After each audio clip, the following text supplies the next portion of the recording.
Salut à tous, c'est Pang de la chaîne, bienvenue sur cette vidéo qui aujourd'hui va continuer notre développement sur les habitudes, toujours par rapport au groupe éphémère que j'ai proposé de travailler pendant 30 jours sur les habitudes et grâce au feedback des différentes personnes qui s'investissent dedans. Un point qui me semble essentiel et qui parfois est un peu compliqué à admettre, et là on peut le faire bien sûr sur les habitudes et également sur certains aspects de sa personnalité qu'on souhaite travailler en accompagnement, en thérapie ou tout seul au travers d'un recadrage, au travers de l'auto-hypnose, de questionnement, etc., etc.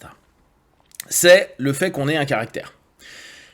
Qu'on ait une identité, certes, bien sûr qu'on développe, mais on a un caractère, on a une personnalité, et il y a toujours la complexité de savoir est-ce que c'est inné ou acquis.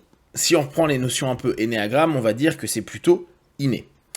Ce qui est assez intéressant, c'est de se dire, j'ai quelque chose à l'intérieur de moi qui me dérange. La plupart du temps, c'est ce que Jung pouvait appeler une ombre, et on est tous remplis de choses qu'on aime bien chez nous et d'autres qu'on aime moins chez nous.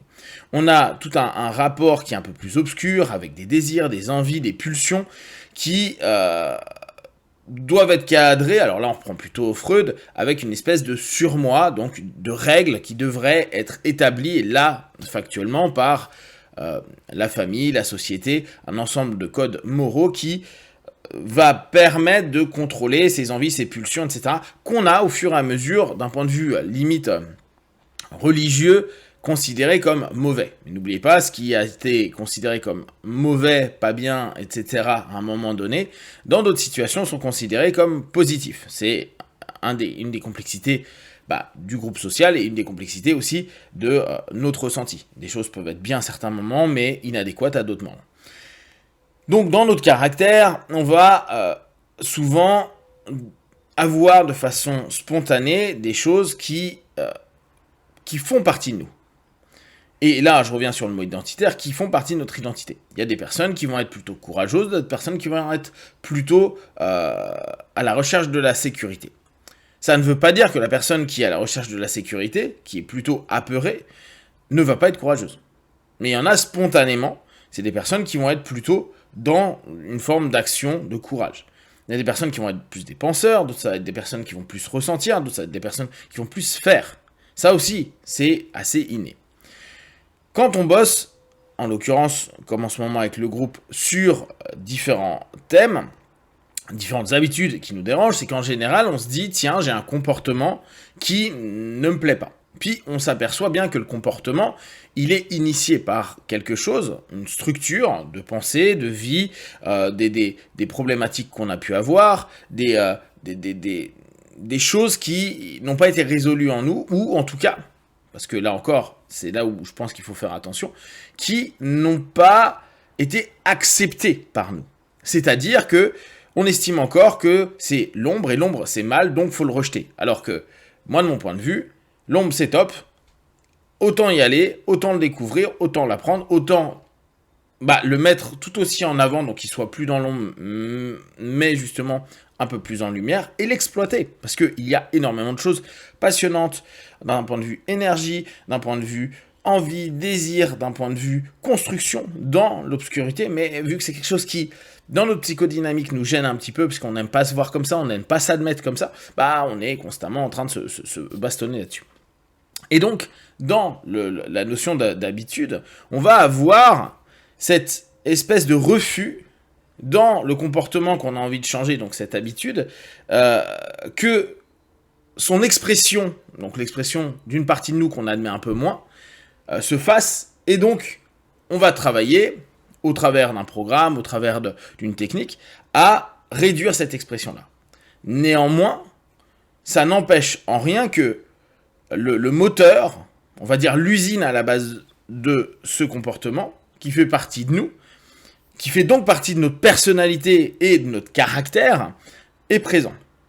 Et on veut un peu nier ça, en créant potentiellement un nouveau comportement, en se disant, donc, j'ai changé ce que je suis. Alors que non, mon caractère reste mon caractère. J'ai un caractère qui est plutôt colérique, avec des attitudes qui peuvent être violentes. J'ai beau enlever l'habitude de, je ne sais pas, crier pour rien, eh ben, ça n'empêche pas que je resterai quelqu'un qui est colérique avec des attitudes violentes. Alors, c'est là où c'est important de prendre en compte qu'on est ce que l'on est. Et se mettre la pression, parce que c'est souvent ça qui est un peu compliqué. Quand on commence à changer des habitudes, / à ce moment-là, des comportements ou des réactions, on devient hyper dur vis-à-vis de soi, à se dire merde, j'ai bien fait pendant X jours, j'ai pas, je reprends la notion de la colère, j'ai pas commencé à gueuler sur tout le monde pendant tout ce laps de temps, et puis maintenant ça y est, ça fait 2 jours que je gueule sur tout le monde. Mais c'est pas grave. Bien sûr que l'idéal, c'est de dire ah mais maintenant ça y est, je suis zen, je suis en mode moine Shaolin, je suis tranquille. Mais la réalité, c'est que votre caractère reste votre caractère.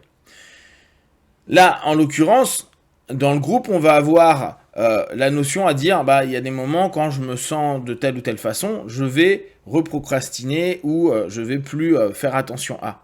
C'est pas grave, on sait qu'il y a des types de personnalités qui sont plus aptes à prendre du temps, à narcotiser les choses, c'est-à-dire à s'endormir vis-à-vis de certains éléments et certains événements. Ça n'empêche pas que ces gens-là réussissent très bien et qu'ils connaissent cette facette d'eux qui, au bout d'un moment, se ralentissent et ralentissent tout, mais que ça fait quand même de très bons retours après. Il ne faut pas que ça devienne pathologique, c'est-à-dire une problématique absolue qui fait que ça nous met mal dans la vie en constance. Et c'est ça qu'il faut prendre en compte. Par contre, qui est un peu cette tendance à se dire, tiens, je ralentis un peu assez facilement, et je me pose un peu, ouais, mais il y a certaines personnalités qui sont comme ça, mais il y a les mêmes, il y a ceux qui, il y a l'inverse, il y a ceux qui n'arrêtent jamais, qui saoulent tout le monde à faire, attends, j'ai encore une idée, viens, on va faire ça.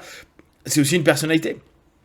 Alors, après, c'est quelle est l'image que j'ai de ce type de personne-là, en l'occurrence de moi-même, à me dire, je suis pas apte à faire ceci ou cela. C'est ça qui peut poser problème, ou la société. Mais tant que c'est pas pathologique, on va dire, problématique de fond, et que, au bout du compte, si on en est là où on en est aujourd'hui, il y a des choses qu'on peut clairement améliorer, mais il y a des choses qui ne se retireront pas parce que ça fait partie de nous. Et c'est très bien, et l'accepter, c'est une bonne chose. Idem, on a l'exemple de le syndrome FOMO, donc l'envie d'avoir toujours de l'information. Okay. Et on sait que là, il y en a beaucoup aujourd'hui, grâce à Internet, il y a beaucoup de personnes qui ressentent ça, genre je vais louper une information utile, ou c'est intéressant, et je saute constamment d'un sujet à un autre. Mais là encore, il y a des personnalités qu'on sait qui ont besoin de constamment diversifier leurs points de référence, parce que ça les stimule, et ou des personnes qui ont besoin, naturellement, de prendre de l'information. Là encore, bien sûr que si on a un truc super important et qu'on passe notre temps à passer d'un truc à un autre et qu'on ne fait pas ce qu'on a à faire, c'est problématique et c'est tout le boulot du changement d'habitude. Mais ça n'empêchera pas qu'il y a des moments, il y a des heures, il y a des instants et puis même il y a des moments où on est fatigué, où on se fait happer par cette facette de notre personnalité et puis on replonge dedans. Mais là encore, ça fait partie de notre caractère. On va même aller plus loin sur des caractères addictifs. On sait très bien que y a des personnes qui vont être addictes à une drogue ou à de l'alcool ou autre, qui vont cesser et qui vont devenir addicts à la méditation, addicts au dev perso, addicts au sport. Ils ont juste, c'est des personnes avec une facilité à être addicts. Ça fait partie de leur caractère. Puis ça fait pas que partie du caractère. On sait qu'en plus, chimiquement, il y a plein de choses qui se passent pour ça. Et la beauté du changement d'habitude, de la réorientation, c'est pas de dire j'annule tout et je serai bien sans. C'est waouh, je peux avoir d'autres comportements, même si parfois j'ai encore des petits pics de cet ancien comportement qui est là. Et j'utilise ce qu'il y a dans mon caractère qui a créé ce comportement de façon différente à ce que moi, à un moment donné, je me sente bien et je sois fier de cette notion d'avancer et de mouvement à l'intérieur.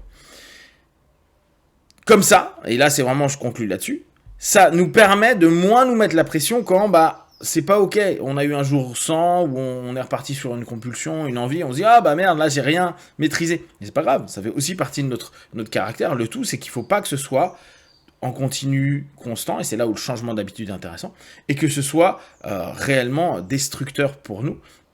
Même si là, il faudrait se poser des questions sur certains aspects de ce caractère autodestructeur. Ou est-ce que c'est un caractère, ou est-ce que c'est une réponse à une partie du caractère qu'on a et qu'on n'a pas encore défini correctement. Voilà, si vous avez des questions et des remarques partagées sur Facebook, YouTube, j'y répondrai le plus rapidement possible. Comme d'habitude, de tout ce que je propose, ne prenez que ce qui est bon et juste pour vous. Testez, observez, analysez et concluez. Be one, ciao.